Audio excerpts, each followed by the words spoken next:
Yo, what is up guys? It is Samool back again with another epic 7 Shijupul video for you guys today. And today we're going to be talking about the two banners that are running featuring Basar as well as Yulha, and also about their artifacts Abyssal Crown and Sphere of Sadism. We're going to be talking about if Basar and Yulha are worth pulling for on these banners, and if these artifacts are going to be worth purchasing for 240 Powder of Knowledge from the Powder of Knowledge shop. Getting started, let's talk about Basar real quick. He's an Earth Mage. If you look at his skills, you're going to see his S3 is an AoE attack that strips all buffs and puts unbuffable on the enemy for 2 turns before CR pushing by 30%. 30% is very, very high of a CR push. Usually you have like 20% on average for openers, but you're going to see that Basar's is going to be 30%, which makes him a very, very strong opening unit. You can also soul burn this for 20 souls to ignore effect resist, so even against very high effect resist units, you will always land, making him very, very powerful. And since he is a mage, guys, you can put him on Tagahel's Ancient Book, making it so that you can always just bring the souls with your Basar to soul burn it. Now we have his S2, very powerful skill. It is another AoE attack. This will put up 2 very annoying debuffs that cripples damage dealers. We have decreased hit chance and decreased attack, and it's going to have a 75% chance to land each of those for 2 turns once you mold this up to +3. Next we have his S1, guys. You're going to see it is a single target attack that has a chance to transfer a debuff from Basar to the enemy and also inflict a random debuff. So this unit, guys, very powerful. He has a lot of debuffs. Very strong as an opening unit. He can even bring his own souls. The biggest problem though is his base speed is extremely low. He's not really seen ever anymore because of the fact that he basically can never take the first turn, because of the fact that his base speed is just not high enough to contest with the other opening units that have very high base speed. Also, he gets heavily countered by units such as Holiday Euphine, even Mediator Cowrick and stuff like that, so you have to be very, very careful picking him. I think in the past he used to be a very, very strong cleave unit. You can use him with a unit such as like Elfelt, and he'd be very, very powerful. But the problem is, he's just gotten power crept, and he definitely needs a buff. I think the only area of content he's used in is like PvP arena offense, and even then there's just so many better options. Definitely do not recommend picking him up. I think this is a very, very easy skip until he gets a buff. Now talking about his artifact, guys, Abyssal Crown. So Abyssal Crown, you're going to see it as a chance to stun the enemy for 1 turn after attacking. If you can get this to +30, it's a 24% chance. If you have only 1 copy, it'll go up to 18, which is still very, very nice. And this works on AoE abilities. So on mages that have AoE abilities, very powerful, right? We have like Solitary of the Snow, if you have that unit, very strong on her. You have like Dizzy, very strong on her. Just any mage that has an AoE attack on their S1 and even their S2 and S3 just becomes a very, very powerful artifact. You also see this very commonly on Politis, because when you're anti-cleaving with Politis, you have that S2 chance when it procs to AoE stun the enemy team, and also your S3.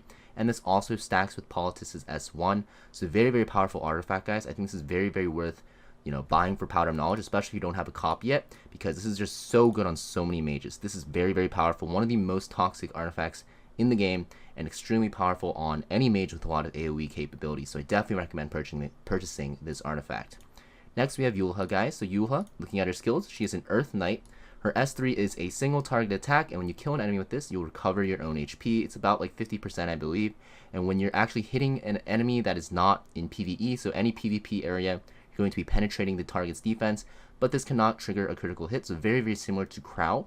This will also do more damage proportional to Yulha's lost HP, and the amount you recover is increasing proportional to your own max HP, and you can soul burn this for 20 souls for an extra turn. So she works very, very similarly to Crow, guys. You can use this when you're low and one-shot a unit and heal yourself. Crow's, I think, gives him a barrier, but Yulha's will give a heal if she kills something with this, so very, very strong. And the penetration of defense and the non-critical hit is very similar to Crow, like I said. And you're going to see your S2, guys, it's going to be, if I can click it, is going to be a reflect of a single attack. So basically how this works is when you're hit by a single target attack on Yulha, you reflect some of the damage, right? And when you're attacked below 30% HP, you will cleanse yourself and activate a secondary effect that will grant yourself a barrier for 3 turns and increase your CR.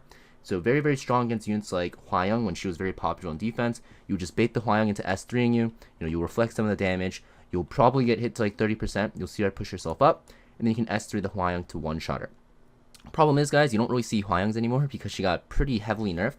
So because of Hwayoung's decrease in viability, Yulha's decrease in viability has also gone down heavily because She was honestly just released as a Hwayoung counter. Now, some people might use her like in World Arena and have some success, but for the most part, you're going to have way better success rate with other knights. I think Yulha, even if we look at her S1, 100% chance to land redirect to provoke might seem very nice. But the thing is, yeah, she kind of works like Crow, but is less flexible because of the fact that she doesn't have a defense buff. Crow is way better than Yulha in most scenarios because defense buff is very powerful. Yulha doesn't really provide anything for her team. She's just there to counter that Hwayoung and one-shot her. So because Hwayoung's not good anymore, guys, I think Yulha is an easy skip, not really going to be used anywhere. Looking at her artifact, guys, it is going to be at the start of battle. At the start of battle, you'll grant a barrier to yourself for 2 turns, and when you attack with a single target attack, if you were granted a barrier, which comes from Yulha's S2, you'll increase the damage of your single attack, and this barrier will increase proportional to your max HP. This artifact not that great either. You could use this on Yulha. I actually have mine on my Yulha, I think, but like I said, Yulha isn't really used anymore, so there's no really reason to buy this, right? You don't have to buy this because Yulha is not used anywhere either.